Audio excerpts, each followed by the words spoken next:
We are halfway through the week, barreling towards the weekend. Got a heck of a show for you today, as usual. A lot of stuff going on. But quickly, before we get into this, and this is something that I put on social media a couple days ago, and I just love the back and forth. The greatest Nintendo 64 game ever, in my opinion, is Mario Kart. We had some people say GoldenEye, which, look, I respect. Great game. I respect it. The Nintendo 64...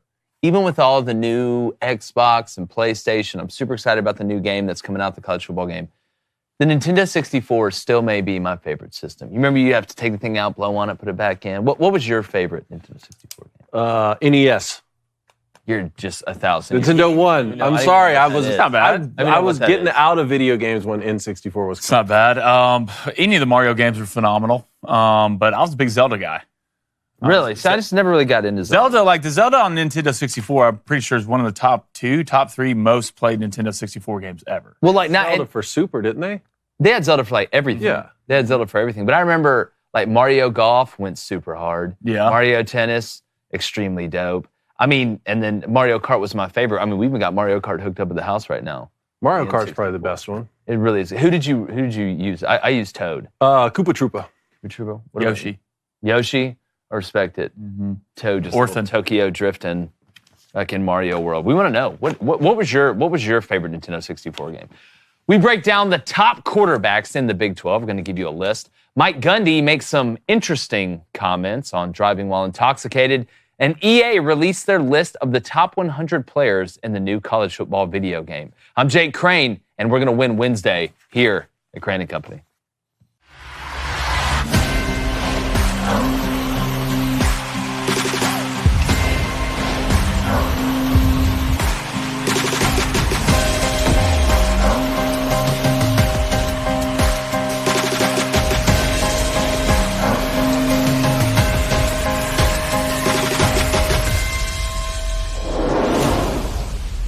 In honor of Big 12 Media Days, we here at Crane & Company are going to rank our top 5 quarterbacks from best to worst in the Big 12. Now, well, there are a couple of legitimate candidates to be number 1 overall. I've got to go with Shedeur Sanders, and for a reason that might surprise some.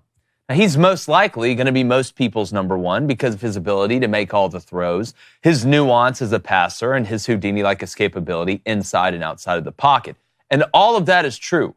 But to me, one additive and something that sets him apart in aggregate from the rest is his overall toughness. I'm not saying the other guys aren't tough, but he sure as hell is.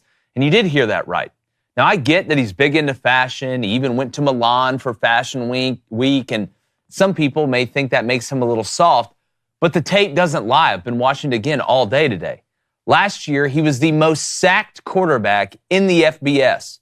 He got sacked over 10% of his dropbacks when he was passing. Now, the average in FBS is just over 6%, yet he still completed almost 70% of his passes. He threw for over 3,200 yards and had an incredible 27-3 touchdown to interception ratio.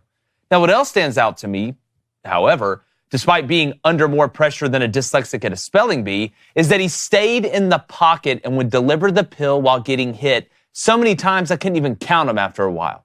And nothing fires up a team more in the film room than watching their star quarterback take one in the teeth while delivering a pass and putting his body and future on the line over and over and over again.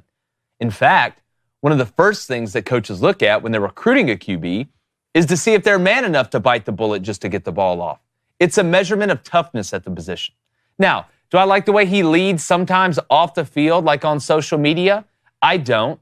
And yes, Colorado's garnered a ton of haters for how they go about their business. But if there's one thing that you cannot question about Shedeur after watching the film, it is his toughness. Now, do I believe Colorado's going to have some magical breakout year and go on some crazy run? I don't personally, but I would take Shedeur as my QB1 in a second because men lie, women lie, but the tape doesn't lie. I'm going to bring in a guy who knows a little bit about playing quarterback, former Michigan quarterback David Cohn, my brother, former Western Colorado wide receiver. And David, I want people to understand when we put these rankings up, this isn't the best quarterback on the best team. Mm-hmm. This has nothing to do with the team around them. It is if you're putting a team together from scratch, who would be the first quarterback that you would take out of the Big 12. And when you look at kind of the narrative around Shedeur, we know he can deliver the ball. We've watched him make the big-time throws, and he didn't have a lot of help up front. I mentioned that. But there are many times and many examples of him sitting in the pocket and taking the hit and getting the ball off and delivering it. And to me, that's what I need to see. No doubt, man. He's very talented. Obviously, there's a lot of hype because of his last name, but that shouldn't deter people from what he actually is able to do on the football field. Can you bring up my top 5 list here? So, like you said, I didn't make my list based off who's the best player on the best team. I also didn't take into consideration who will be the best pro, even though we can talk about that a little bit. For my top spot, though, I went Cam Rising. Not a bad Cam Rising, 2-time Big 12 champ, or Pac-12 champ, but 2-time conference champ. Now, will Cam Rising be the same football player that he was prior to this ACL tear in the Rose Bowl at the end of 2023? I don't know. None of us knows that for sure. I think we will be able to see fairly quickly, though, in the season, how he's able to bounce back. You know, one of the reasons that I have him at the top is not just his ability to deliver the football through the air. I think he has better arm strength than anyone else that I have on this list, but also the running ability. When you get him in the RPO game or when the pocket breaks down, he's rushed for almost 500 yards in both of those seasons where Utah won the conference and went to the Rose Bowl. That's why I have him at the top of my list. I hope he comes back healthy. Will he be the best professional quarterback on this list? Probably not. That's where it gets to 2 and 3 for me. Shedeur Sanders and Noah Fafita for Arizona. It was like splitting hairs, man. When I went back and rewatched all the tape today. Very, very similar. I'm so bullish on Noah Fafita, even with Jed Fish leaving as the head coach in Arizona. A couple of things. Very quick twitch in the pocket, more quick twitch in the pocket than Shedeur Sanders is. I think his release is also quicker. I think Shedeur Sanders has better arm strength. And like you said, he threw the ball over 430 times a year ago. The touchdown to interception ratio being, 27-3 with, almost 70%, 69% completion percentage is really impressive. And he has a little bit better size. So that's why I went Shedeur Sanders at 2, Noah Fafita at 3. Rocco Beck, guys, at Iowa State. This may be, a lot of people may think I'm crazy having this kid at 4, but he's the offensive Big 12 player of the year, the freshman of the year coming in from the conference. And just listen to some of these stats here. He threw for 3,100 yards. This is his redshirt freshman year, 23 touchdowns, 8 interceptions, 63% completion percentage. All the talent in the world. He may end up being the best pro on the list if you watch the way that he delivers the football. Very similar stats to another young Iowa State quarterback, who is starting for the San Francisco 49ers and playing Dirty Brock Super Purdy. Bowl, Brock Purdy. And then 5th on the list for me, Garrett Green, I think, at West Virginia, the definition of a gunslinger. Completion percentage not quite as high as these other guys. Touchdown to interception ratio is probably not going to blow you out of the water, but just an absolute gamer. I just love watching him play. I have him 5th on the list, which means there was no room for who I think is the most dynamic quarterback, Jalen Daniels, who I think Blaine's going to get to, but just the injuries. Yeah. And, well, the thing about it too is, all these guys are gamers. Like, they're gamers. Again, you look at Fafita, you look at Rocco Beck, what he did last year, and kind of turning Iowa State around. Don't forget, Iowa State's starting quarterback was suspended for the whole year for a gambling situation. So he came in there. I remember that story with his dad in the stands, getting emotional when everybody's chanting, his name, Rocco, Rocco. And then Garrett Green, Blaine, saved Neil Brown's job. I do want to make one caveat before we go to your list and then get to mine. I'm not saying that Shedeur Sanders is tougher than all of these guys.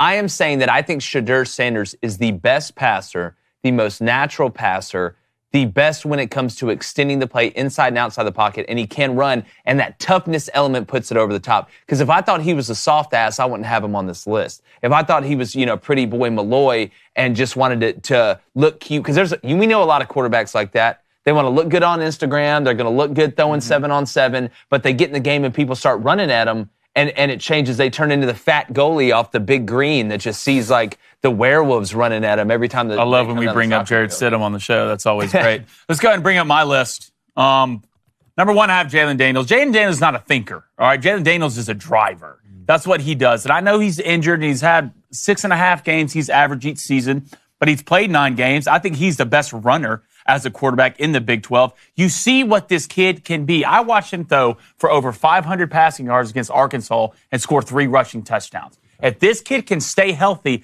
I think with this Kansas team and what they're bringing back, they have a legitimate shot for the Big 12 championship if he can stay healthy. And that's a huge thing to say. Same thing about Cam Rising, who tore his ACL last year. Well, you can say the same about every quarterback. I watched Michael Penix now play for 3 years because his body was falling Quinn apart. Ewers. And he's going to play for the Falcons probably this year. Yeah. So Tua Tagovailoa. I'm telling you, this kid is special. He has that it factor, so that's why he's my number one. And number two, Shadur, I think the most pro-ready. I believe that. But I will say this about Shadur. I know he's taken probably 30 sacks last year, but half of them was his fault. Really? Throw the football. You can't sit in the pocket forever. And another positive for him with that is that he didn't turn the ball over a lot when he did get sacked. I will give him that, but he did get hit for something. He's worried about his incompletion percentage. All right? That's what it came out. So he took half those sacks. I think if you looked at numbers, half his sacks were 4 seconds plus. Well, and look, I'm not going to sit here and argue with you that he probably should get the ball out quicker. But I also don't think you can look at me and watch Colorado's offensive line and say, you know what, this guy can talk about this in the same way that I can talk about what Utah had on the offensive line or what Arizona even had on the offensive line. And everybody's worried about their completion percentage. I don't think he's the first quarterback to ever worry about that. But it's hard for me to sit here and say, oh, he just worries about his completion percentage when it's at 70% and he threw 3 interceptions. So if it was just trying to get rid of the ball, regardless, it's not like you get points for the defense intercepting a pass that goes toward your completion percentage. I don't care. I mean, getting sacked on over 10% of your drop back passes is an insane number, regardless of how long you hold onto the ball. But think about what his completion percentage would be is if every time somebody tried to bring pressure, they were able to hold up at some point for Colorado, or you had a run game that down the stretch ended up being what it was at the beginning of the year. Yeah. So I think two things they kind of balance each other out. I agree with that. And 3, Cam Rising, I agree. I can't wait to see from a running standpoint what he's able to do this year because Cam Rising is a underrated runner. Mm-hmm. Cam Rising has the feel to know when to run, and that comes from veteran leadership. I know his 5th year. Probably in 7th year. Who knows how long he's been in college. 7th year, because Kyle Whittingham said he can't play in 8th year. Yeah. They found that he wasn't eligible. Number 4, Noah Fafita, extremely good talent. He's going to be one of the best quarterbacks in the Big 12. I want to see what it looks like with the new head coach. And number 5, I believe KJ Jefferson. I'm with you on that. If you look at who KJ is, I know he's not the best thrower of the ball. First of all, he's an absolute tree. He's a giant. He's a phenomenal runner. He's a veteran. He knows what he's looking at, and his passing is only getting better. So I think UCF is building something special on that offense. But we look at UCF as always the defense is the problem. But KJ has grown as a passer. Each year he's gotten better and better, and I think he's going to do better than actually what he did at Arkansas than will he'll do at UCF. So don't sleep on KJ Jefferson. I think he's going to make some waves in this league. All right, let's put my list up. Here's what I got. I got Shadur number 1. Obviously, you saw the top of the show. I got Cam Rising number 2. I don't think it's crazy to put Cam Rising number 1. What I am interested to see with some of these guys that have gotten hurt, and I think you can throw KJ Jefferson in this mix too, even though he's in Gus Malzahn's system, is how much is that in the back of their mind of the coach saying, hey, we don't need you to take off as much, you got to stay healthy, going to inhibit their ability to be as efficient as possible. That's what I'm interested to see. I got Jalen Daniels at number 3. Again, we can talk about quarterbacks, you can't get hurt. Well, no starting quarterback can really get hurt and anybody can get away with it. Then Noah Fafita, I think maybe one of the most underrated quarterbacks in college football going into this year. He's still not a household name when you talk to just casual college football fans, but I think that he's going to start being a household name. Can I ask you something? Yeah. Why do you think Noah Fafita didn't leave Arizona? Why? Transfer. Why do you think he didn't transfer? With Jed Fish? Yeah. Well, again, I think it's typically multiple things, but if you look at Washington, who they brought in through the transfer portal, I think they got Will Rogers that transferred to Washington through the portal. I think he's probably happy at Arizona. McMillan's coming back, his top wide receiver. They did lose Singer, who's a hell of a player. But I don't know. So some guys just don't want to leave when they've already kind of established what they've established. And I'm sure that he's talked to the new coach, the guy from San Jose State, and he feels good about it. Plus, I mean, you've got solid ground to stand on now at Arizona if you're Noah Fafita. And Arizona's not a laughingstock. The fact that we have a quarterback from Kansas and Arizona in the top 5 of the Big 12 just shows you how far they've come. But KJ Jefferson, to me, is the one that if you haven't watched this guy a lot because Arkansas has been bad, if you look at how he's going to fit into that system with Gus Malzahn and what he has accomplished and how really deadly of a runner in a different way and a decent enough passer to get away with it, I think KJ Jefferson may really blossom this year. Not only that, they return their stud running back who ran for over 1,400 yards. They brought in another stud running back from Toledo who ran for over 1,400 yards. Kobe Hudson's back, their top wide receiver who's just behind Javon Baker, who's now in the NFL. And that offensive line should be good enough. In this system, it is an absolute perfect fit. I think KJ Jefferson could have a breakout year. So I got Shedeur 1, Cam Rising 2, Jalen Daniels 3, Noah Fafita 4, KJ Jefferson 5. We want to know what you think. We're going to open up the phone lines, 2:45 p.m. Central. It's 1-855-236-3228. Going to get to the chat in a second. But I do want to hit a couple other guys quickly that we don't have here that people are going to be like, what? Mm-hmm. Avery Johnson from Kansas State. Here's why, at least I don't. And y'all speak for yourself. I haven't seen enough from him compared to the other guys to sit here and say that I think he is a top 5 quarterback in the Big 12. I haven't seen him throw enough. Like he went 14 for 31 against NC State in the bowl game. I'm not saying he's a terrible thrower, but it's like asking me to go perform open heart surgery and I don't even know what's wrong with the patient, really, what I'm even looking for. So until I see that, and listen, I would take him over Alan Bowman from Oklahoma State, even though I know what Alan Bowman is, because I think he's going to be a better player, but I can't put him above these guys because I haven't seen enough yet. And people will complain about that and say, oh, but I'm not going to sit here and just guess about a guy that's got to prove it to me from a throwing standpoint for me to know whether he can do it or that he can't do it. And there's some other guys on that on our top 5 that you can make Bowman's an interesting look. Because he didn't start till when? Week 4, week 5. I'm pretty sure he led the Big 12 in passing. I mean, the touchdown to interception ratio, 15 touchdowns, 14 interceptions. Obviously, that's not good enough, but you just heard Ollie Gordon will play every game this year. Yeah. He's going to be the quarterback starting week 1. So I think Bowman could come out and actually surprise some people if he gets those turnover ratios. Well, here's where I disagree with you. Last year, the run game was so good for Oklahoma State that Bowman, I feel like you had guys running more open than they will ever be. Now, the book is out on who Oklahoma State is because Ollie Gordon didn't touch the ball till week 3, week 4, something like that last year. So what happens, all right, if the run gets stopped, if you load up to stop the run, and yes, you got to rob Peter to pay Paul to do that most time. You got to bring more guys in the box. I don't think Bowman can consistently make the throws when he's under pressure to be in the top 5 at this point. I mean, he's played 7 years of college football. I mean, again, I can't sit here on one hand and say, well, I don't believe DJU can make the routine throws routine, but damn it, Alan Bowman can do it in year 8. So I'm not saying he's a bad player, but you're a one-trick pony. That's who Oklahoma State is, all right? And it's Ollie Gordon, and it's a hell of a trick. But again, the book is out. We talk about this in baseball all the time. Those young pitchers that come up, and the first 2 games, they're just shoving it. And you're like, oh, my God, we got the greatest pitcher of all time. Then the next 3 or 4 starts, they get shelled because the book's out on them. I just don't feel like Bowman will have a better opportunity or have guys running more wide open this year than he did last year when he threw 14 interceptions. Well, or the attempts, right? Like, I mean, if you're leaning on the run game that heavily, I don't think he's going to. I mean, Colorado needed Shedeur Sanders to throw the ball 430 times to give him a lot of opportunities. Very similar to J.J. McCarthy last year at Michigan, right? Like, I'm not comparing him to Bowman in terms of their playmaking ability, but Michigan ran the ball so much that it was a lot of people were saying, hey, J.J. McCarthy's not given the opportunity to throw the football 35 times a game the way that maybe a Michael Penix Jr. is. But there's so many good quarterbacks in the Big 12. I think all of our postseason lists will be different than our preseason lists. I mean, if you look at the DeQuan Finn kid who's going to Baylor. I almost snuck him in there. The MAC player of the year a year ago at Toledo. And Donovan Smith, there's a bunch of guys who could sneak up in the top 5 list after this season is complete. One thing on Jalen Daniels, I don't think you're crazy at all for having him at the top of your list. I fully admit I think he's the most dynamic quarterback in the conference. Serious Jaden Daniels vibes, Cam Ward type, Lamar Jackson type vibes for sure. I don't think we can compare his injury history to some of the other guys, though. Yeah, I agree. 4 years at Kansas, hasn't completed more than 9 games, whereas at least when you talk about like the Michael Penix Jr.'s of the world or Cam Rising or even, say, Dylan Gabriel, at least you have multiple year sample sizes of complete years, right? I mean, you're talking about guys who've thrown for like 13,000 yards in some of those instances. But if he stays healthy this entire year, I don't think you're crazy at all to sprinkle a little Heisman, betting for future, or even Kansas winning the conference betting future. Yeah, and again, it's just wild. We're talking about Kansas and Arizona competing to win the conference. And I do, before we get to the chat, want to make sure everybody understands, we are not saying the best quarterback on the best team.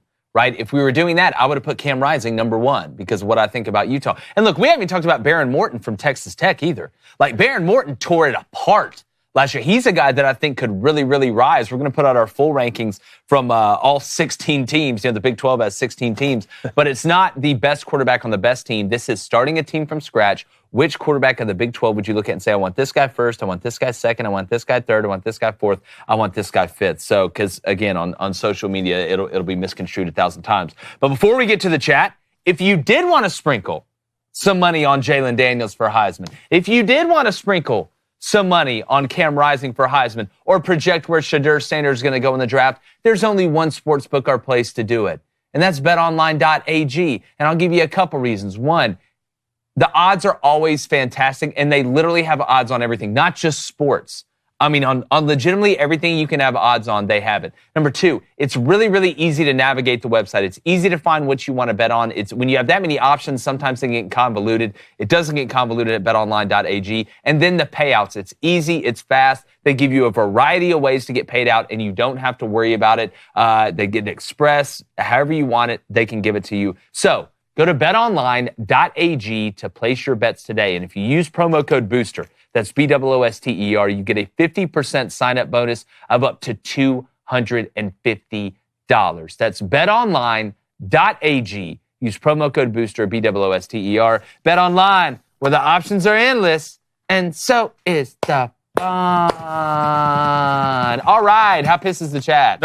Super excited. Hit that like, hit that subscribe button. If you donate, it's on topic. It will get read. We're going to start it off with Doyle Chisholm. What's up, Doyle? He says, what are your thoughts for Shedeur for Heisman? Should I sprinkle a little cash? They're not going to win enough games. We had this conversation yesterday. Do I think Shedeur is good enough to win the Heisman on a good enough team? Without a doubt, especially if they're going to let him throw 400 times, like David said. But we looked yesterday.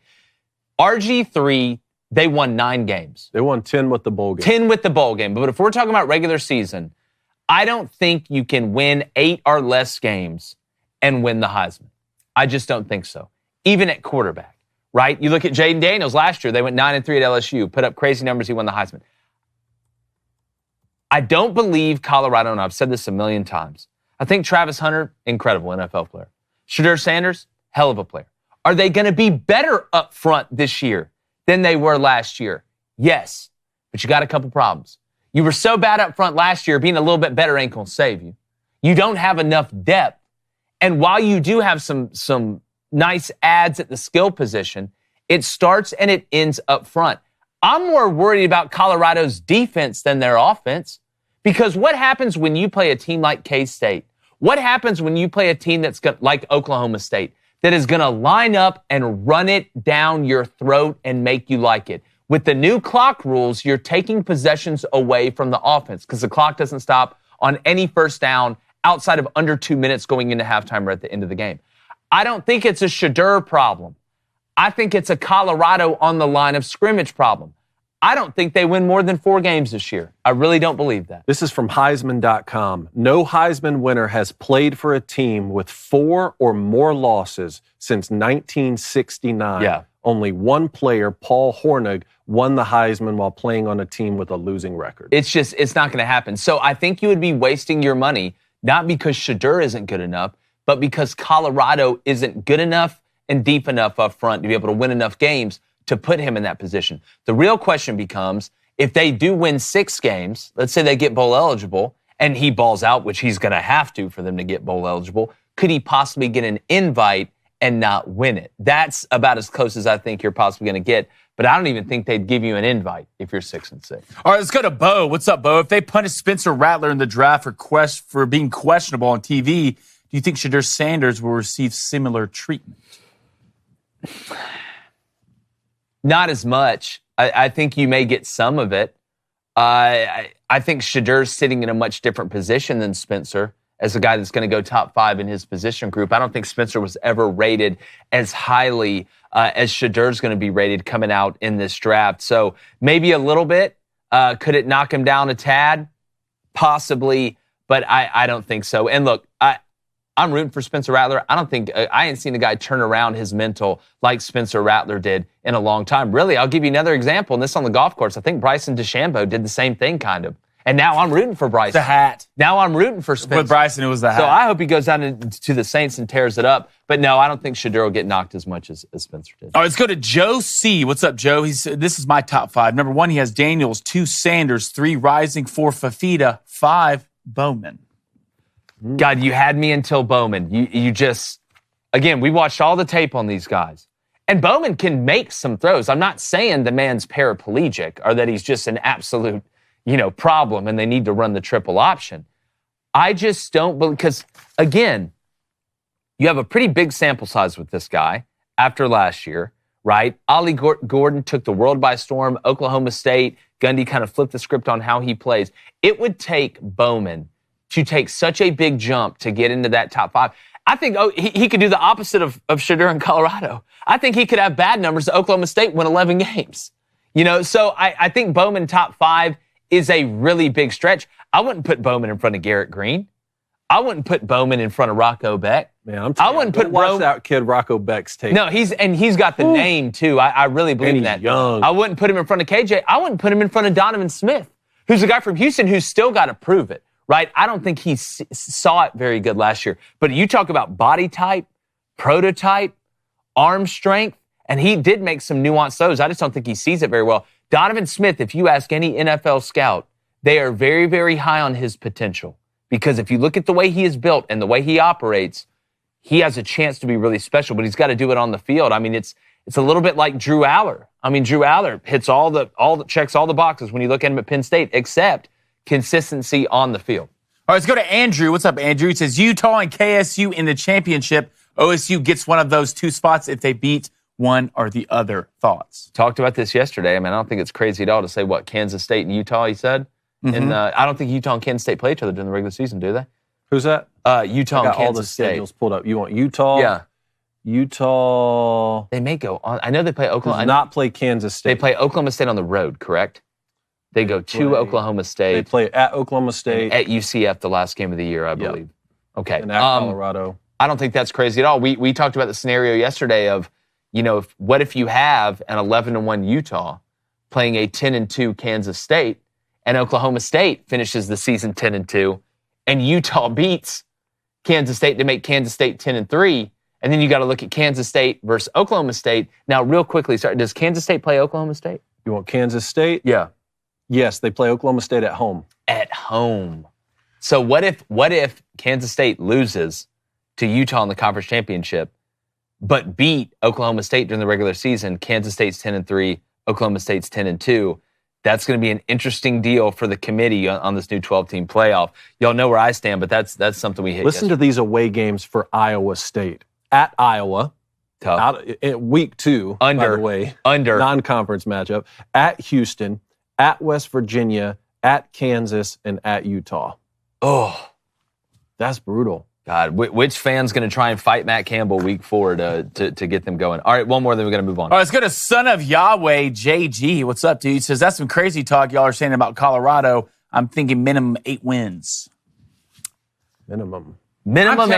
I'm about done with this Colorado stuff. I'm about done. Again, here's I'm gonna give you the Michael Scott line. I need you to explain it to me like I'm 5. And then explain it to me like I'm 3. We say all the time, and we've defended Deion in spots. I don't hate. There's a lot of people that hate Colorado now because of this. I don't hate Colorado. Do I like the way Prime and them handle everything? No, but I don't like the way everybody handles everything. But to sit here and just act like the line of scrimmage doesn't matter with their, and you're going to find out week 1 against North Dakota State. I'm just telling you, like it's them. That is not a good matchup for Colorado. Now, will Shedeur and Travison be able to do enough running around and crazy stuff to win that game? Possibly. But to act like Colorado is going to make this huge jump on the line of scrimmage on both sides, it's not just the offensive line, is asinine to me. Will they be better than they were last year? Hell, I could find 5 guys at the Daily Wire to line up and be better than they were last year on the offensive line. I just gave you the numbers. He was the most sacked quarterback in the country, got sacked 52 times, got pressured on over 10% of his dropbacks. So it's not like they've just totally rehauled this thing and they've got 8 guys they can send out there at any point in time that can play guard or play tackle or play center, because somebody's going to go down like a sweet muffin at some point. But just fan short for fanatical and son of Yahweh. It's more than that. I mean, it's more than just the fans. I think you calling us crazy. The glazing of Colorado is beyond me. The Krispy Kreme sign stays. I don't understand. From the NCAA game to this, to people, what makes you think that? Like, I hope Prime and them do great. Hell, I hope they win every game and he goes to the Natty and does that. That's fine. But if you look at their roster, there is no way that you can come to that conclusion that you think the minimum that they're going to win. Look at their schedule. Think about all the guys in sports media last year at a high level that when Colorado started out, 4-0?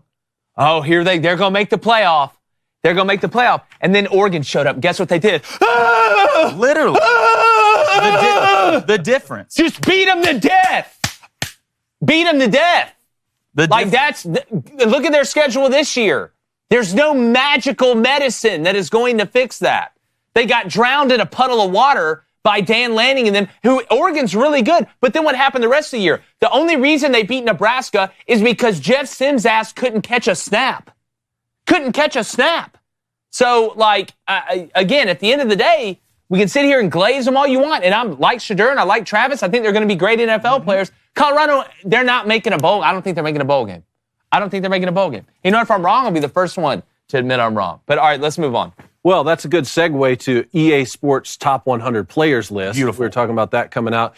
Here's the top 10. Will Johnson. Good to see Will Johnson, Michigan man, top of the list at number 1. Will Campbell. Oh, is that thing y'all got up front? No. He's a corner. We'll get to him. Yeah. Oh, yeah. How's he not number 1? We'll get him on to Ollie Gordon at 3, and he's going to play every game, we've heard. James Pierce Jr. from Tennessee at 4. Caleb Downs, who transferred to the Buckeyes from Bama at 5. Travis Hunter, talking about Colorado, at 6. Malachi Starks from Georgia, 7. Mason Graham, that's who you're talking about, from Michigan at 8. Yeah, that's fine. Quinshon Junkins transferring. His name's Mason? Buckeyes. Yeah. I can't believe I forgot from, that. Ole Miss at 9, and then Tate Ratledge for Georgia at 10. But to your point, top-rated quarterback, Shedeur Sanders, Colorado, rated ahead. And again, Carson Beck, ahead of Quinn Ewers, Dylan Gabriel, Jalen Moreau, Jackson Dart. I don't think that's crazy. I don't think having Shedeur there is crazy. I will say I love the love that they're giving some of the linemen here. And it wasn't just like the Heisman where it's just all skill position, mainly quarterbacks. But I tell you, you know what's who had the most? Do we know who had the most player? I know Auburn didn't have a player on there. Florida didn't have a player on there. Michigan had 5. Michigan had 5. Still, they lost all that talent. And I'm sure it's if I had to guess, it would probably be Georgia and Ohio State, right? Is there any that just? I'm going to be honest. I can't believe Luther Burden. That's what I can tell you this right now. There's not those. I don't think Ollie Gordon's better than Luther Burden. I don't think he's back as Luther Burden is a receiver. I agree with that. Top represented school, Buckeyes had 8, Alabama had 6, Georgia had 6, Michigan had 5, and Oregon had 5. I'll say that 8. Well, it doesn't spread. They got a top 2 roster in the game. I'm shocked it's not just all Georgia and Ohio State at the top here. I'll tell you, man, James Pierce is and one of my favorite players to watch for Tennessee. Will Campbell, LSU 2, I get it. Will Campbell will be wearing number 7 this year. That doesn't surprise me. Hell, first lineman, I think, ever in LSU history to wear number 7. Really? Let me ask you this. Would you take Ollie Gordon over Quinshon Judkins? Yes. You would? I think that's tight, dude. That's tight. I think that's tight. Quinshon, I know the transfer stuff and all that other, is what it is. But I thought this was a pretty decent list. I don't think there's anything super crazy here other than, it's a lot of love for Ollie. That's a lot of love for him. And he'll be playing every game this year, so he should get a good opportunity. Did y'all see anybody? Because we only have the top 25. I believe they did come out with a list of the top 100. Mm-hmm. Did y'all get to see no Auburn players? Did y'all see anybody that you thought kind of got hosed in this whole thing? Well, I guess the Wilson kid from Florida isn't on there. I think he's got a chance to be an absolute stud. But, the wide receiver? Yeah. He's not on there? No, I don't think Florida's got a player on here. Unless I'm just absolutely lost my mind when I was going through it. I think Kansas has 3. That's incredible. That's incredible to me. Outside of Mark Mangino, all right, who we all remember, Big Mark. the head coach of Kansas. Kansas has been a laughingstock. Mm-hmm. They got 3 guys in the top 100. Good for them. Lance Leipold, I'm telling you.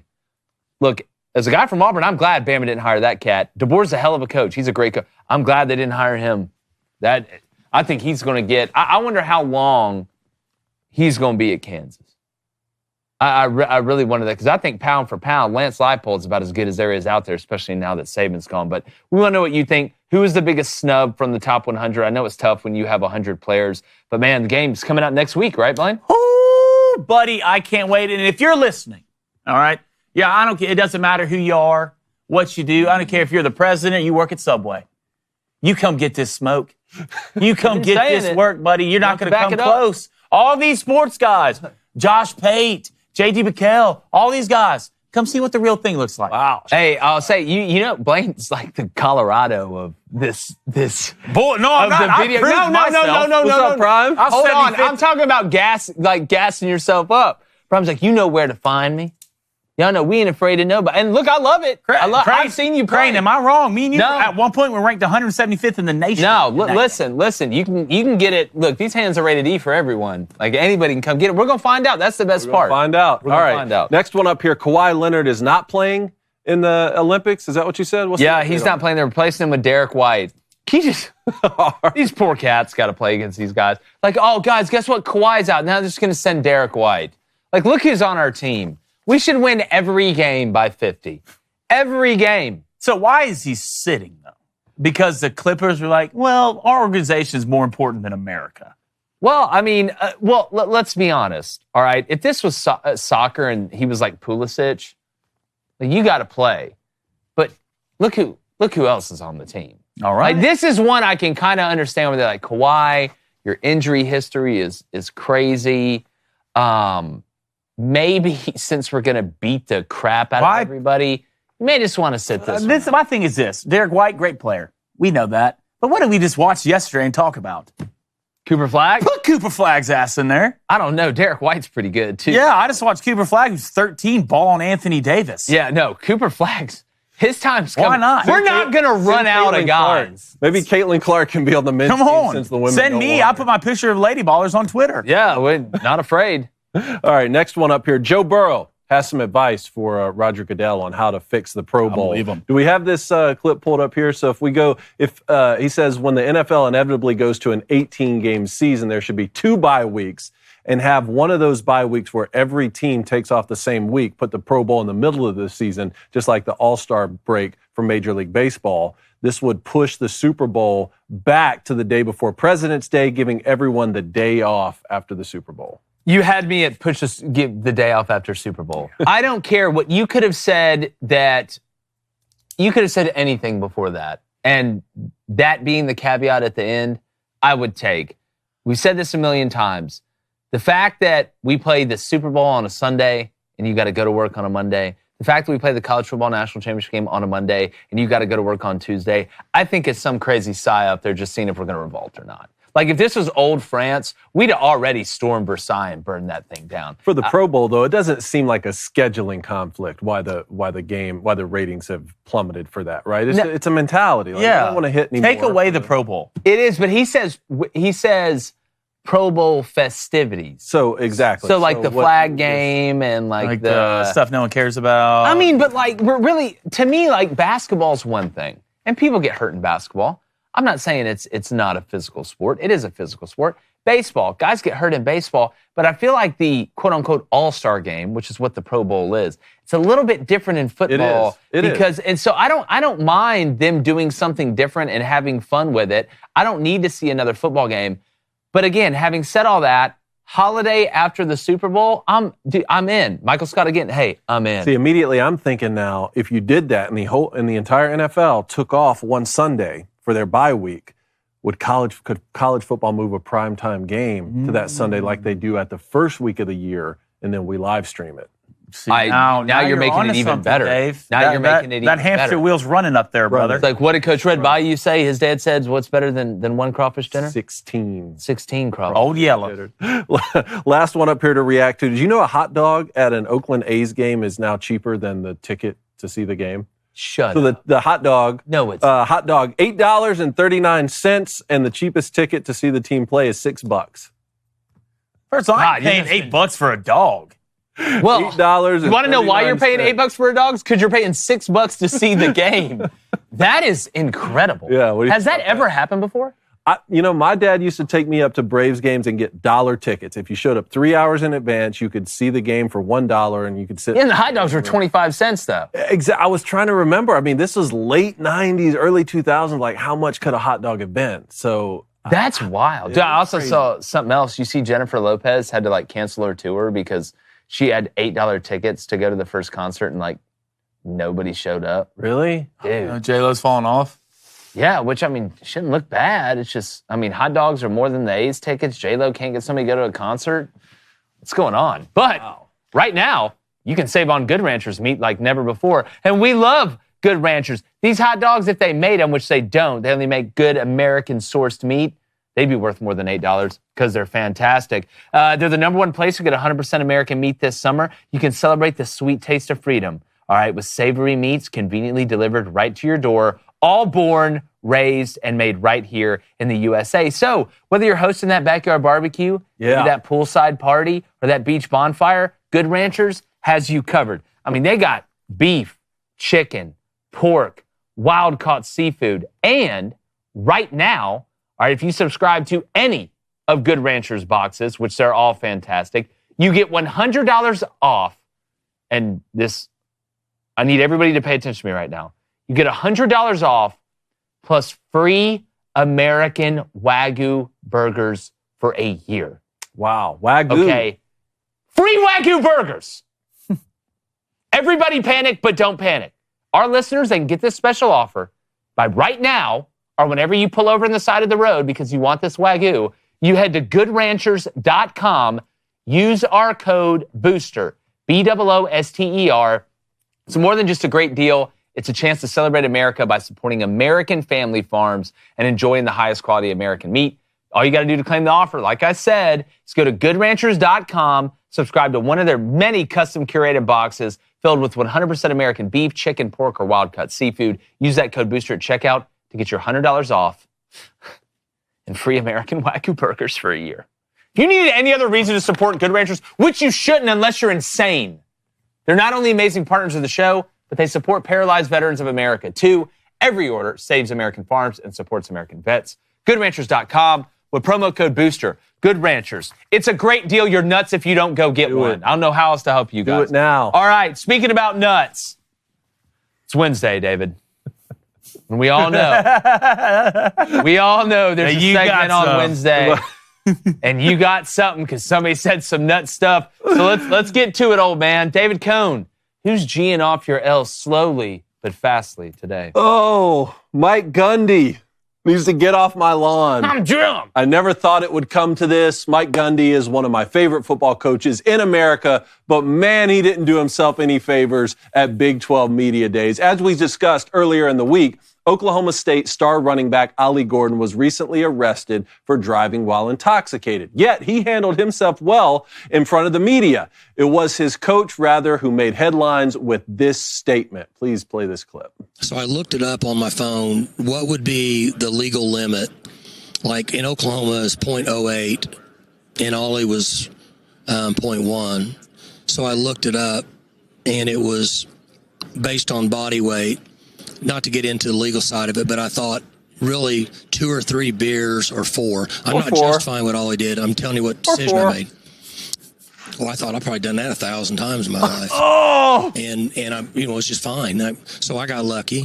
People get lucky. Ollie made a decision that he wished he could have done better. Keep in mind, this is the same man who yelled at the media, "Come after me, not my players. I'm a man. I'm 40. If you ever wanted to take negative attention away from your team and turn it towards yourself, just find the nearest camera and tell the world you've driven under the influence of alcohol thousands of times." Here is Coach Gundy a little later in that same clip. Do you boys see this one? Please play this. Common is when a fella can't put in a hard day's work, put in 11, 12 hours a day, and then get in your truck and at least drink 1 or 2 beers. I kid Coach Gundy. A part of me is torn on this because Mike Gundy has entered the national coaching treasure territory, very similar to Mike Leach and Bob Green. So these legendary sound bites are always welcome. But on the other hand, how are we helping the team here, Coach? I mean, the Cowboys returned 20 starters on both sides of the ball, a veteran quarterback, a 1,700-yard tailback who finished 7th in Heisman Trophy voting. The last thing we need is to calculate blood alcohol beer math on live television. Leave that to us. That's our job. That's the only math Blaine's good at. Come on, I can't read. Here's all that's needed to be said, okay? And this is Coach Cone coming out for you today. And fellow coaches out there, feel free to copy and paste this verbatim should you need. One of our football players made a terrible decision last week, a decision which he is fortunate to come away from alive and unharmed, a decision for which he will be disciplined internally. That discipline will be severe and impactful. The citizens of Stillwater have my word on that. Part of that discipline includes the young man's attendance here today so that he can answer directly for his actions. By the time our season kicks off on August 31st, we will have a better man on our football team and a better man in our community. I'll answer no further questions on the topic. Boom, done, finished. Instead, God bless the PR team at Oklahoma State. This is not forever, though, Coach. You will be invited to future barbecues, but for today, you must get off my lawn, and we're taking your keys away from you as well. Look, Man, that poor, as you said, what do you think the PR person was thinking? The minute he was like, well, I looked at, it's .08, and then and drinking and driving, like we talked about, we lost, a former player of ours the other day, Kyrie Jackson. It's no laughing matter, but just the way that Coach Gundy, I don't think he could have answered that worse. You say, I've done that 1,000. My uncle gave me some, not my uncle who's still lives with my grandmother, but the one who's cognitively not impaired, said that just because you can say something doesn't mean you should say something. Feel like this is one of those moments. Like, part of me is like, I appreciate your honesty. Like, we get on coaches for coach speak all the time and just tell us what you truly think, but sometimes... Yeah. Maybe you shouldn't say that. This sounds like me on the new NCAA game trying to get my 5-star quarterback not suspended. Yeah. That's what it sounds like. It sounds like you're trying to get your best running back not suspended. And like it's funny, the ha-ha, but at the same time it's not.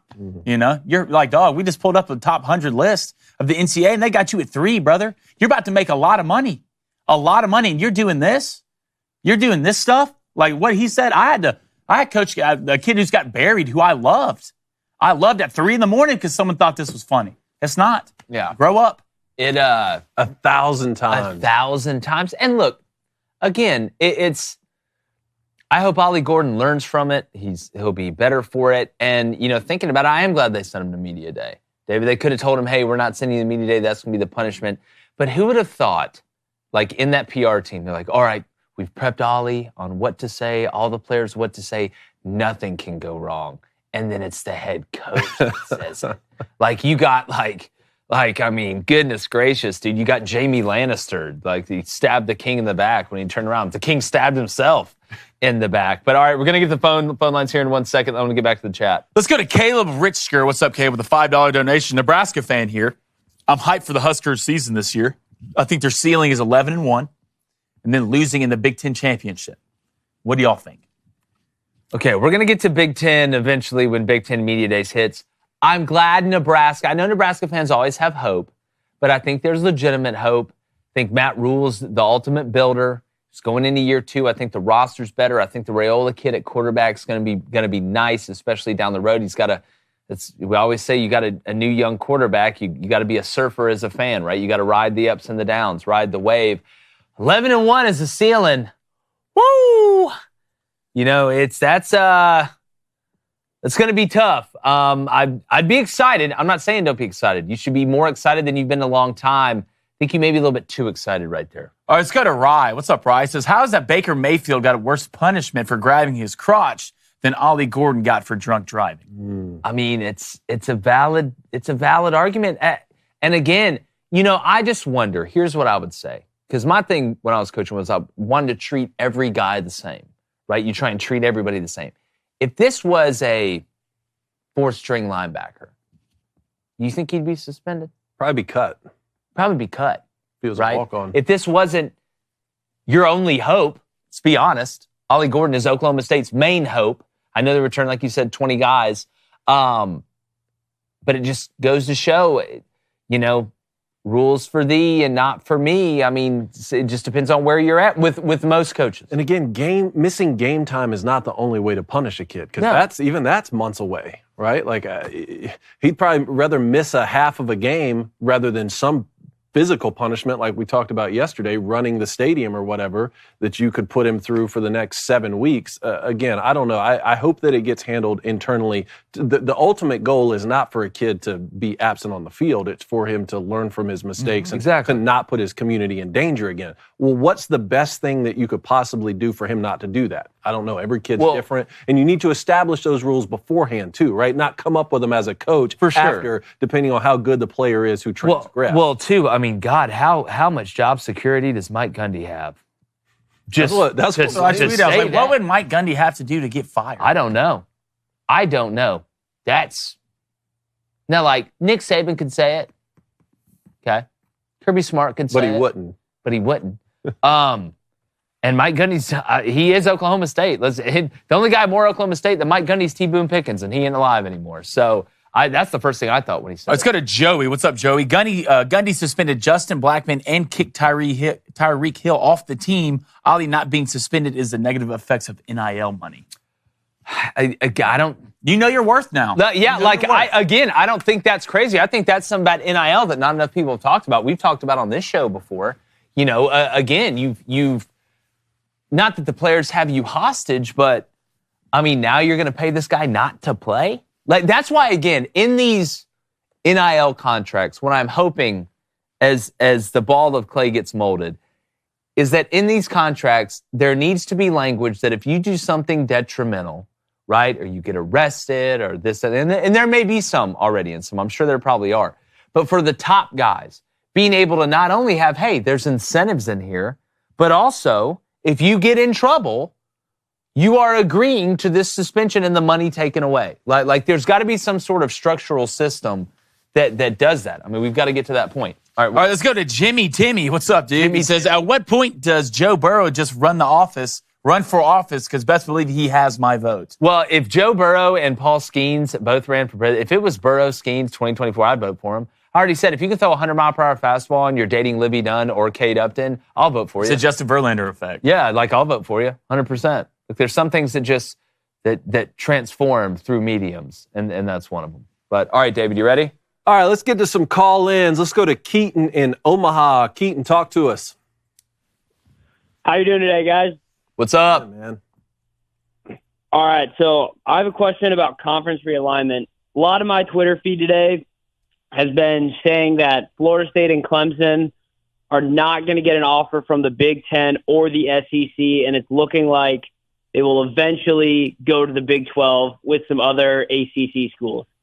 Assuming those two and 4 other top-level ACC programs join the Big 12, is there a chance that I know you guys are big fans of the idea that we're going to go to a Power 2, but do you think the Big 12 can hang around for at least 10 more years? Well, I mean, I think, there's a couple buckets there. I'll answer it from your last one first. If 4 teams go to the Big 12, that gives the Big 12 20 teams. Like, the Big 12 already has 16 teams. So, to me, would we do like we saw with the Pac-12? You go from Power 5 to Power 4, then do you go down to Power 3? Because the ACC's gone. Then you have 3 main ones. And then you evolve into the 2 amoebas that are the Super Leagues. Here's what I've said about any of the teams in the ACC going to other places. And I've got sources and I've talked to people and I've told them my theory because it's, again, I'm not a lawyer, right? But I'll never doubt a lawyer's ability to find an argument. But to me, when I look at the math and the thing that would make it the most simple, and I haven't had anybody be able to really push back against this, is that if the Big Ten has a media deal with Fox and the SEC and the ACC have a media deal with ESPN, and the Big 12 has a split media deal, I believe I'm right, with Fox and ESPN, would it not be easier for teams in the ACC who's going through this argument, this contractual argument that runs through 2031, wherever the hell it is, to say, you know what, we're dealing with lawyers from ESPN, Why would Florida State and Clemson, these ACC teams, not be able to say, you know what, let's make this easier. We'll just go to the SEC, right? Or go to the Big 12 that has an ESPN media rights deal along with Fox. That'd be a lot different. That's why when people are like, oh, Florida State, Clemson, they're going the Big 10. I was like, how the hell is that going to work? You're trying to get out of a contract, not only get out of a contract, but go to the rival media company's conference? That's not going to work. So I think it's much more feasible that Florida State and Virginia and Clemson and North Carolina end up in the Big 12 because they have ties to ESPN. You deal with the same lawyers. Nobody really loses any money, right? Because ESPN runs the ACC. So that's what I've continued to say, and I'm going to keep saying it. Not that I have some amazing knowledge of some law book that this has to happen, but I would just think from a business standpoint and from a working out a contract standpoint or leaving or clauses, it would be easier, right? Wouldn't you think? But to me, it just is a simple math problem at the end of the day. The NFL has how many teams? 32. MLB, 30. NBA, 30. Like, these professional leagues have identified that's how many teams you can have in your entire league. I mean, even those are then split into not only conferences, but then smaller divisions. That's how many the entire league can sustain for us to be like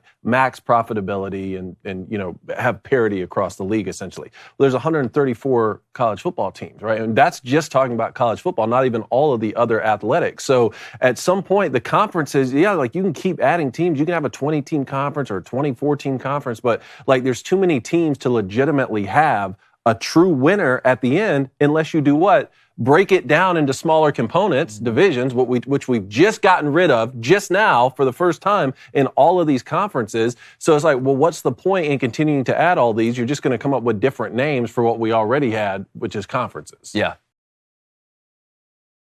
Thank you, guys. One final little funny thing.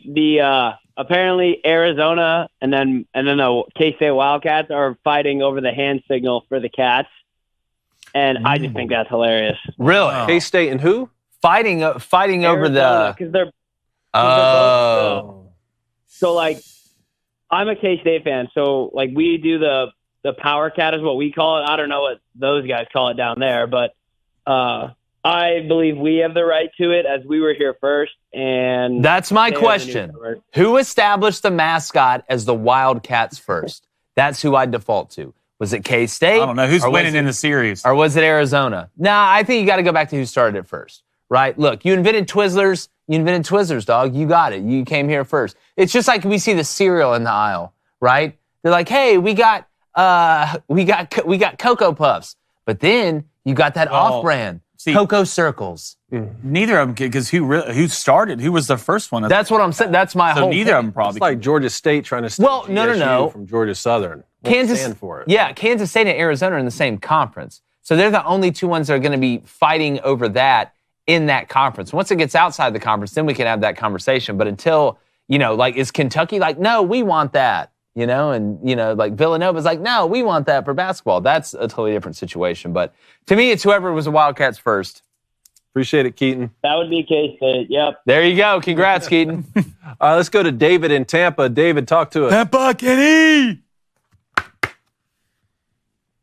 David. Gentlemen, what's up, What's guys? up? What up? Well, this is going to be a very simple, but I think a very fun call. So personally, I think one of the best aspects of the EA Sports games is the soundtrack. And as someone who loves music, there have been some songs that I enjoyed so much that I purposely did not get into gameplay just so that I could finish those songs.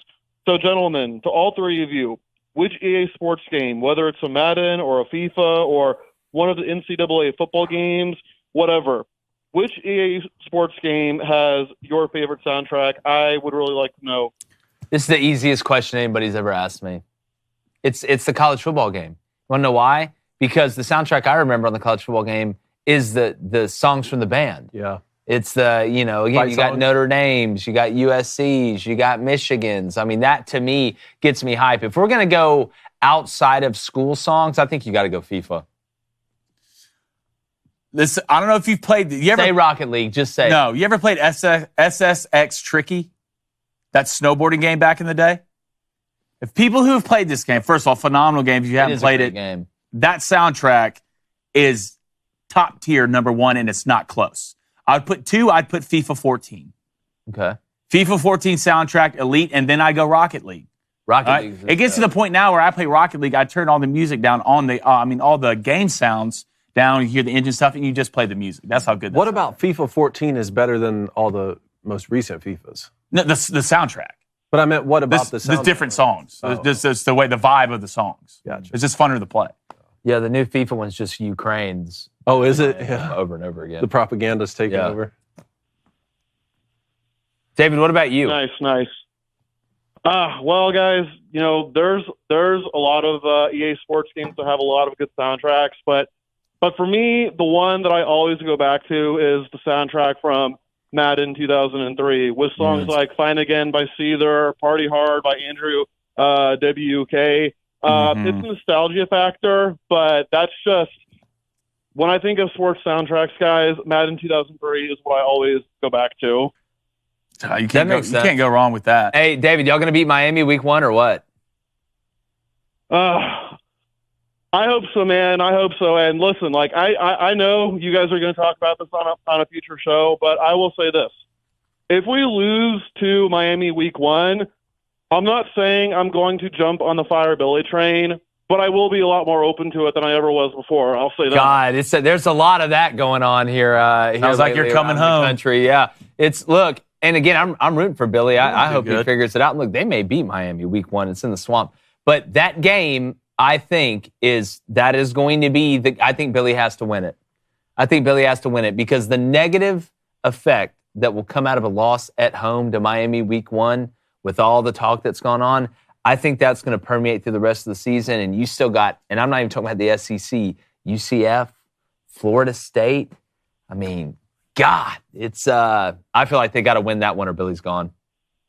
Appreciate it, David. Definitely. And I also, of course. Thanks, care, buddy. guys. See you, Dave. All right, let's go to William in Alabama. William, what's up? What's up, guys? What's up? What's up, man? All right, let's do some facts with Chap. What do you say? Let's do it. Fact number 1, Alabama can go 9-3 and still make the playoff. Nothing would surprise me. Yeah. And fact number 2, I would beat Blaine to sleep in NCAA. Stop it. Oh, God, I was this would come Stop it. And the thing about when you said that, you knew you couldn't. No. Right? You knew you couldn't when you said that. Look. And I'm You telling haven't seen the day, sir. I'm telling you. First thing I'm going to do, I'm going to see if you know how to stop power. I'm going to see if you know how to line up against power. If you see, and I'm not even going to break out my playbook in the first drive. I just want to see what you know. That's how comfortable. You know how many offensive coordinators actually do that? They're like, look, we're gonna line up and run gap scheme until we see. I want to see what you. That's North Dakota State's whole offense that Blaine just described right there. Look, I'm gonna give the boosters. Go ahead. The only way you have a chance is if Jake runs your defense. You're tripping, brother. Yeah, hey, I'm guessing you're gonna roll with Bama, William. Oh, come on. You know it. Every day. Oh, good. And twice good. on I'll Sunday. get Western Kentucky and mop you. Oh, wow. Is that a setup? Oh, all right, we got please. Western Kentucky. Bama. I'll beat you with Western please. Kentucky. Blaine. Oh, William. I'll put $200 on the game. You can get Bama. I'll beat you with Western Kentucky. Oh, my God. Bring Are it. you for real? I'm dead ass Bring serious. it. Oh, man. Isn't that who they play week 1 in real life? Bama? It is. Western They play Kentucky. Western Kentucky? There it is. Wow. There it Let's is. sim that game. Good. Let's We'll sim that stream game. it. We'll stream it. Blaine's going to be out there with Western Kentucky. All right, so we got to make that happen, William. To your first question, though, so let's see. Alabama 9-3. What would be the 3 losses in your mind? I'm not looking at the schedule right now. All right, but so Western Kentucky and Tuscaloosa. They got South Florida and Tuscaloosa. win. The second half of that home and home. Yeah. They go to Wisconsin and Madison. Ooh. That's your Jumping first I say 3. it's a win. Okay, then they have a bye week. Then they host Georgia, one of the most anticipated loss. college football. That's got to be one of the 3 if you're going All to right, have 3. so you're counting that as That's a a loss. loss. All right, Vanderbilt and Nashville, upset That's a special? win. South Carolina and Tuscaloosa. Oh. That's a win. So you guys go on the road to Tennessee. Remember last time they threw those goalposts down, put them in the Tennessee River. That's got to be on there, William, if you're going to go That's 3. a toss-up. I'll call it a loss right now. Okay. All right, Missouri in Tuscaloosa. That could be a loss.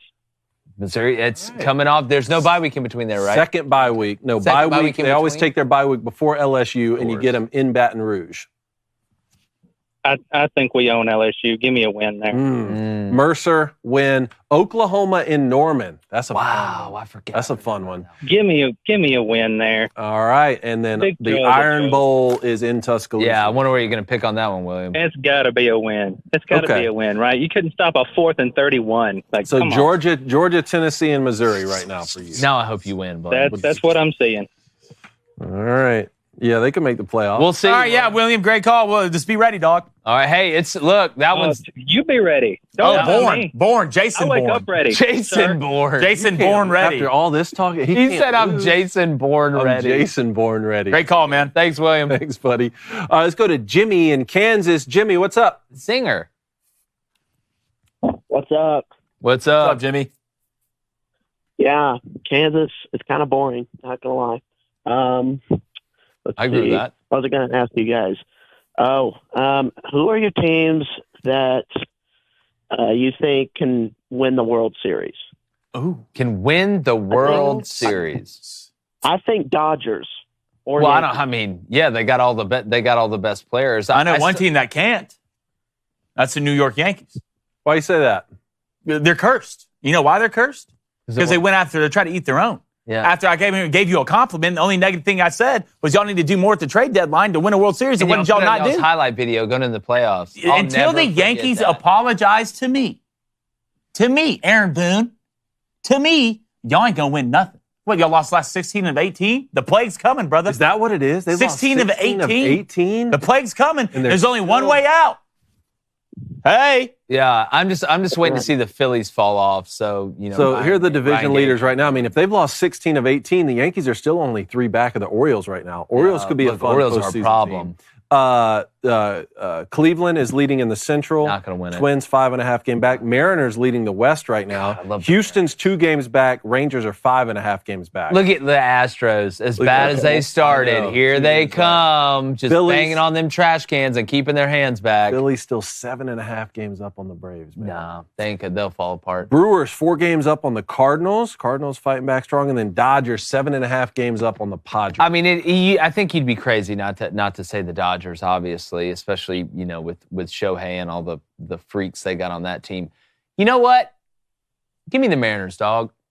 Give me the Mariners right now. I'm gonna go dark horse. I'm going to go Red Sox. Philly's best record in baseball, though. Go Red Sox. Let's go, Jeff. You going Red Sox? Go, Jeff. Jeff in the control room. Jeff is actually will come in here and be like, dude, we're not winning the World Yeah, Series. Jeff's actually Jeff just wants the owner drawn and quartered. Perpetually angry. Yeah. We'll see. We'll see, Jimmy. Oh, thanks, Jimmy. I have another one. Go ahead.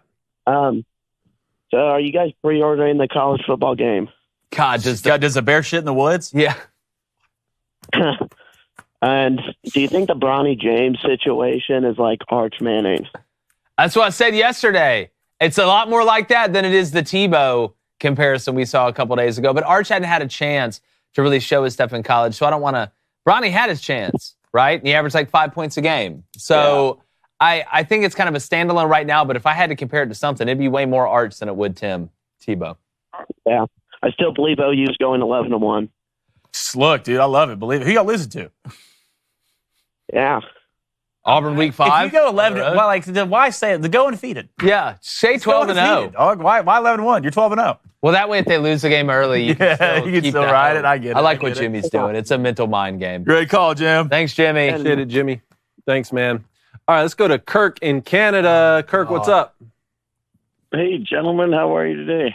Kirk, what's up, buddy? What's up, dude? We're gonna. Oh, it was that you haven't heard from me in a while because I was teaching at that Bible camp in Ontario all last week, and it was awesome.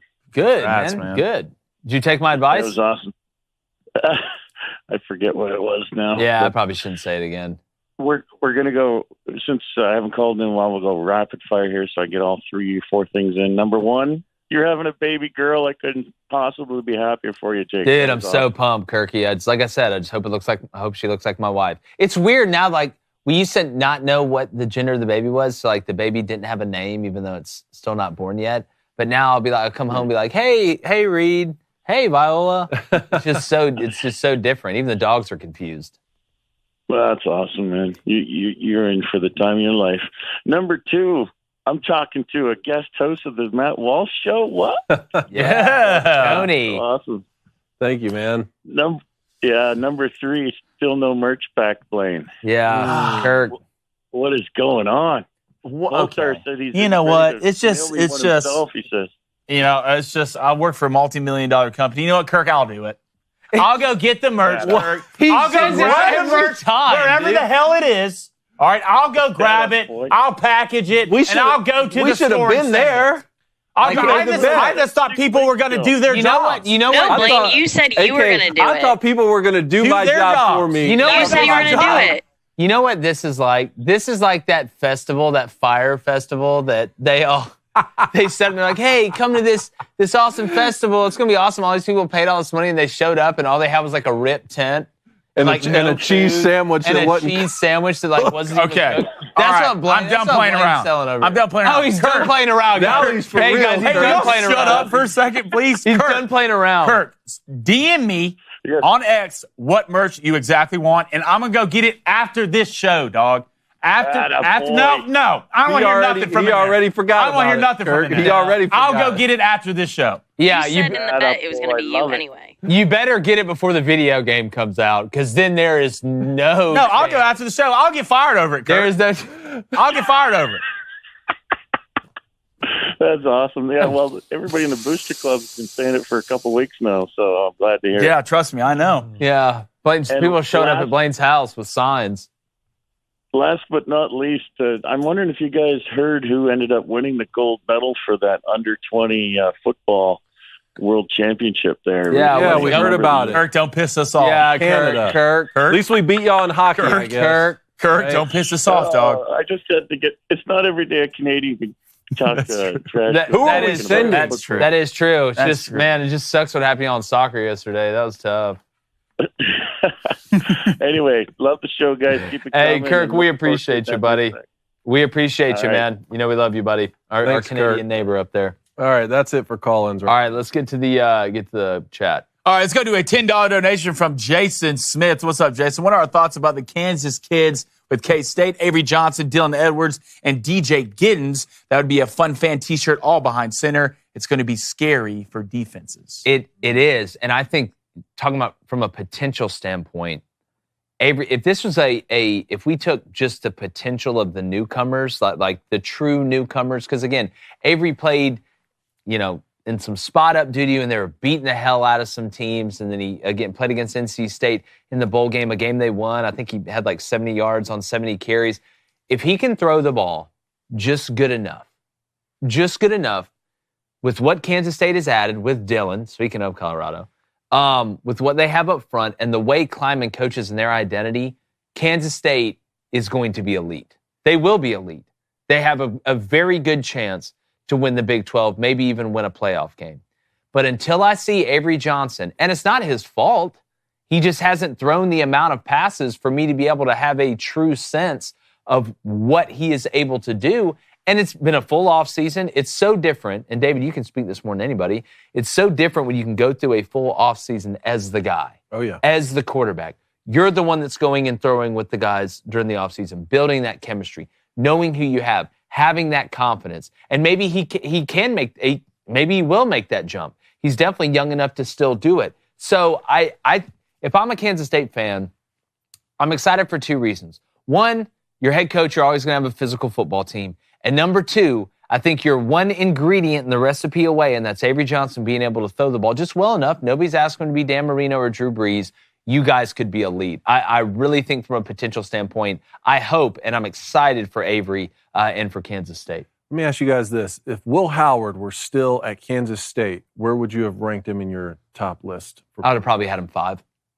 I think I would have had him 5, too. I probably would have had him over KJ Jefferson at 5. What about you, Vaughn? Yeah, probably 5 or 4. Advanced honors conference. Let's go to Josh Brashears. John Brashears, excuse me. Is there a chance that a Power 4 champ doesn't make it in, like the Big 12/ACC cannibalize themselves with 2 undefeated or 1 lost G5 team? What would have to happen for that to play out? I will repeat that. I don't think it can happen. No, it's an impossibility, John. If you win, and again, I want to make sure our audience understands this. We want y'all to win the water cooler every debate you're in. We want you to win when it comes to sports. If you win the conference championship game, because remember, there are no more divisions, right? Not the regular season, but the conference championship game winner in the Big 12, the ACC, the SEC, and the Big 10 not only makes the 12-team playoff, but you get a top 4 seed and a bye in the first round.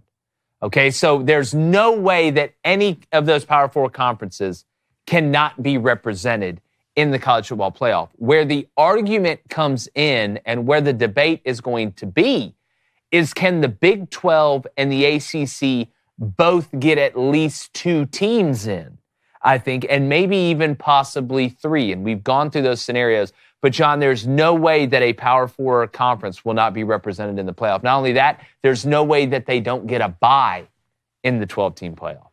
All right, let's go to Jackson P. Jackson, what's up, brother? He says, if I'm a betting man right now, would it be stupid of me to bet the rent on North Dakota State week 1? Now, I would pick him to cover. I would pick him, yeah. I would, what is it, 8.5 8.5 last time I saw it. 8.5. I would take him to cover the spread at plus 8.5. Not straight on the money line. I mean, the odds you're probably going to get at plus 8.5 is what, minus 110, something like that. What are they straight up to win? Can you find that? I would guess probably what, plus 350? Does that sound right, or is that too high? It is. No, it could be plus 175. Show me. Right now, it's plus 230. Plus 230. For North Dakota State to win. It's a plus 8.5 spread. That's in at minus 150. I would under 58.5. Here's what I would do. I would, like Blaine said, I would take North Dakota State to cover the 8.5. That's what I'd put the rent on. All right? Now, if you want to put the car payment on something, maybe North Dakota State money line. Maybe. All right, let's go to Caleb Pratt. Caleb, what's up? He said, what are your thoughts on West Virginia sneaking one out against Penn State this year? I've only made one official pick, the preseason. Like we always say, we wait till the end of fall camp, and that was Oregon is going to beat Ohio State at home during the regular season. The more I look at West Virginia, and the more questions I have about Penn State and Drew Aller, guys. Like, again, we talk about guys that have to prove it. Yeah, Drew Aller had like 20 touchdowns and 4 interceptions or whatever, but if you go back and watch the tape, whenever it came down to defenses that were worth their salt, Penn State was afraid to throw the ball. They really were. They protected them. And I understand why they did it, right? But the chemistry never got built up. You lose Lambert Smith. Now, Fleming's a hell of a player, but I'm telling you, you're going to Morgantown week 1, and that place is revived. That spread's 10.5. It is 10.5. Okay, don't put the rent on North Dakota State plus 8.5. Take that rent and put it on West Virginia plus 10.5. Are you serious? It's 10.5? 10.5, man. Oh, my God. Some books have it as high as 11.5. Some have Listen, I've got respect for James Franklin and Penn State. I'm not trying to knock Penn State, but good Lord. You see what West Virginia's bringing back? They got that little witch at quarterback. I mean, he's got the alliteration in his name. Garrett Green. And they'll be at home. Week 1. Oh, I don't think that'd be crazy at all. Think West Virginia's not only going to cover, but win that game. I mean, think about it, too. What did Penn State do to them last year at the end of the game? They ran that ball in when they could have just taken a knee. Believe me, my wife would have hit a $1,200 18 parlay if they didn't do it. James Franklin will never forgive you for that. But don't think Neil Brown then forgot about that. Remember that one. Don't think Neil Brown then forgot about that. All right, let's go to the real Bruce Willis. Really? Are you really the Bruce Willis? The real Bruce Willis? I don't know if y'all heard about Bruce Willis, but he can't talk anymore. Like he's... Really? Yeah, he can't. He's mute? Yeah. Like by choice or no? Like he can't. He can't talk anymore. His voice box doesn't work. Yes, it does not work. He's so rich. How can you not? Can he get one of those things? It's like make fun of the Burns. Is it from cancer? I don't know. I didn't look that deep into it. But this real Bruce Willis wants to know what group of 5 team we think is going to make the playoffs this year. I did a deep dive in this a couple weeks ago. Memphis's schedule is so tough. The easy answer, I think, not that there's an easy answer, but a lot of people are going to go straight to Boise State. Okay, and I get that. That makes sense to me. But when I look at Memphis, with what they're returning and with Hennigan at quarterback, it's just that schedule sucks, man. To make the playoff, that's what he said? Mm-hmm. Like a Group 5 team to make the playoff? I mean, I could default Boise State, but like, again, man, I mean, do we look at one of the 2 former Pac-12 teams that are now in the quote-unquote Mountain West? I don't know. I'll go Boise State right now. But, I mean, Memphis, they're going to be good, man. Memphis may be the best group of 5 team and not get in the playoff. Let's go to Eddie. Eddie, what's up? Hashtag Ask Cranico. What's our thought on Paul Skeens for the All-Star starter? You're 5-0. You got a 2.12 ERA. You're dating Livy Dunn. And you're throwing 100 miles per hour. Run him out there. Start him.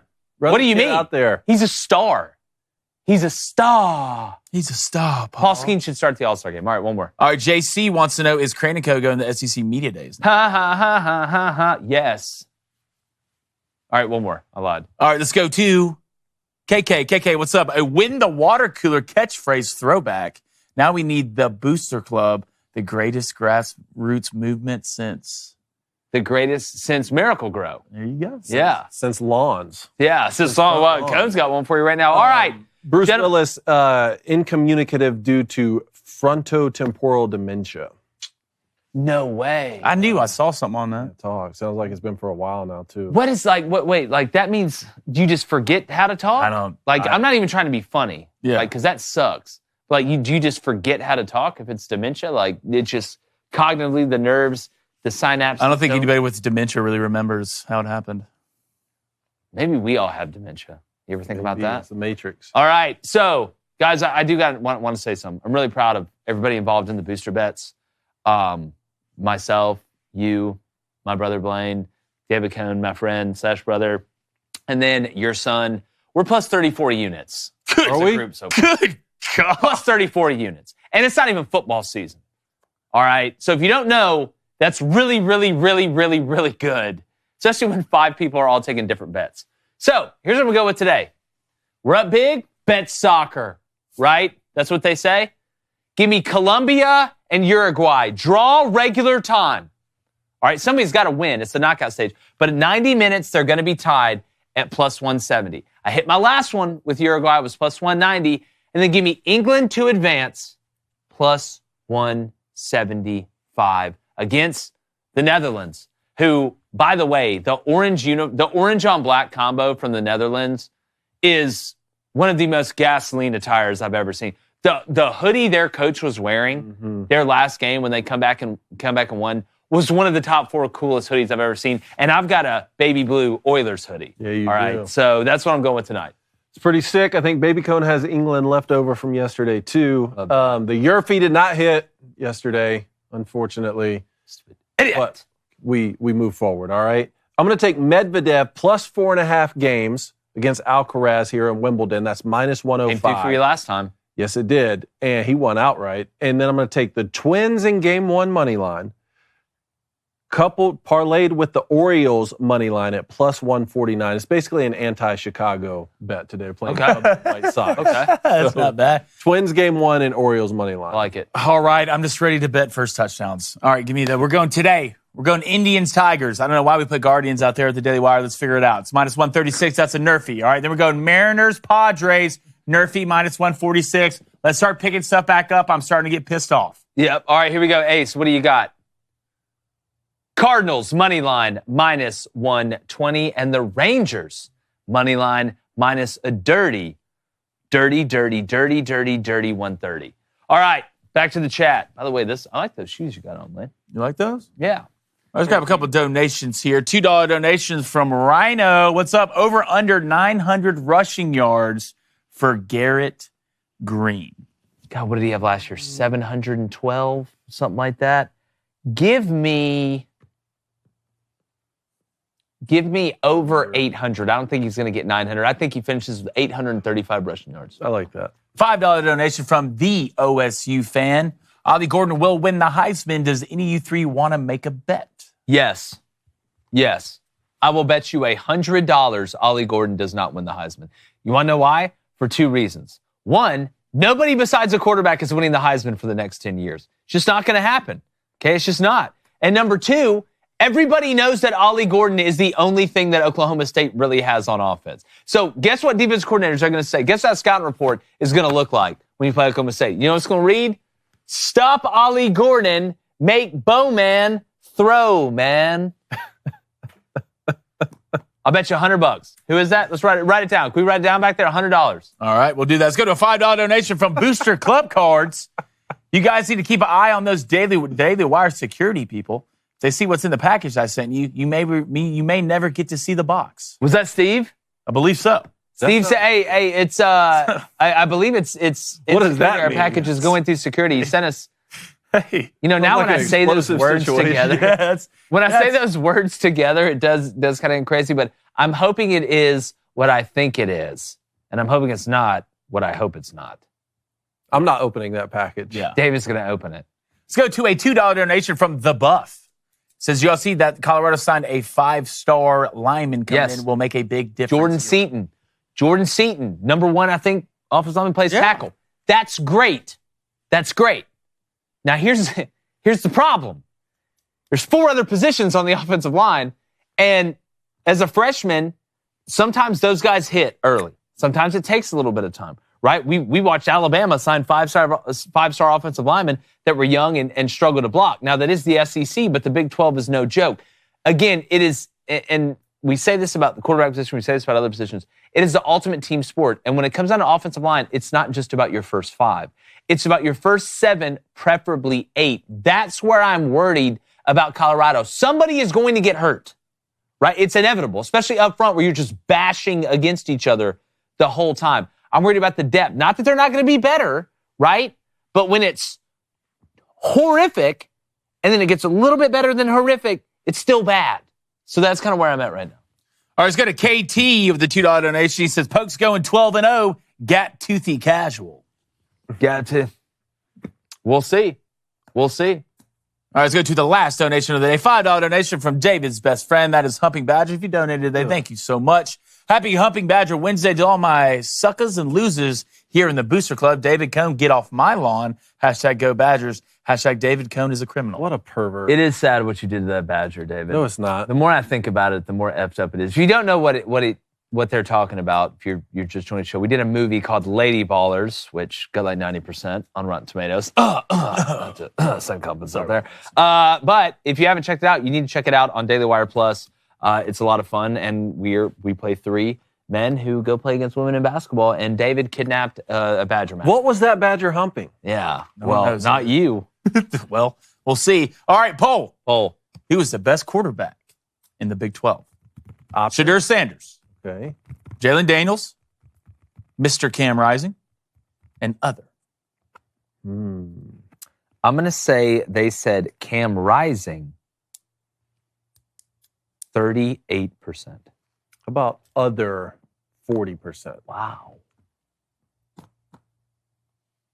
You've been weirdly accurate lately. Really? Cam Rising, 39%. I'm telling you, dog. Shadur Sanders, 29%. Jalen Daniels, 15%. Other, 16%. What did everybody think? Real quickly in the chat, what is the best, and I want to revert back to where we started, because I am very interested in this. What is the best Nintendo 64 game? Like, did they think it was Mario Kart? A lot of people came out. GoldenEye? Yeah, a lot of Mario Kart, GoldenEye, but soundtrack-wise, Tony Hawk Skater. Dude, I forgot. Which I'm kind of upset I forgot about. You know what other game has an absolutely fly soundtrack? I never think I've ever used fly to describe anything. Grand Theft Auto. Yeah. Like when you can get in the car and change the radio, and then they got the. But then the Vice City was like, and I run so far away. David Cone couldn't get away. Yeah, we know you didn't play it, David. You didn't play Grand Theft Auto? Dude, I always tell the story about when we were signing with the Volume. Grand Theft Auto. Yeah, I played Grand Theft Auto. You remember? Do you remember when we were played in college? Colin Cowherd and the Volume, and we flew out to L.A. to meet with them, and I had never been to L.A. before, and like we land in LAX, and then I have no bearings, right? Like I'm in L.A., Alabama boy in L.A., and don't know where anything is. We get to the hotel at the Lowe's Hotel, and then we walk out the back, and then I instantly knew where I was because I had ran over so many people on that beach in Grand Theft Auto. Knew exactly where I was. Wait, Grand Theft Auto, that's different than... well, you have a bunch of different Need for Speed? ones. You're in this... Grand Theft Auto, you can do a lot more. Need for Speed is just racing. So Need for Speed was a game all itself. Mm-hmm. That was the name of it. Yeah, Need for Speed is what I played. Grand Theft Auto. You never played Grand Theft Auto? That's where you can go steal the... That's when they... David, you could do anything. You can go kidnap the hot dog vendor. And, So one that I'm upset that I forgot about, Star Fox. Oh gosh, dude! I used to get so That's such a upset great game. in Star Fox whenever you die, because then like your other person would die, like that poor little frog. Yeah. And that bird. The frog was like, "Help me! Oh my Great God, game. I'm gonna die!" Phenomenal game. We got Mario Kart, Skate 3, love the God War series, WWF No Mercy. Was Batman? Was the Batman game? Yeah, Batman. I love the Batman game. That was a good game. BioShock, Need for Speed was a movie as well. Need for Speed I did play. Okay. All right, there it is. All right. Well, we appreciate you guys. Shout out to our sponsors, BetOnline and Good Ranchers. Look, Good Ranchers is giving out free Wagyu burgers. Like, go get on that. Go to goodranchers.com. Use that promo code Booster. And like the chances of us not being excited about all the media days coming up, we're going. Gone. Get out of here. Stop the cameras. Turn it off. I'll redo it. Oh, y'all saw it. That's all you saw.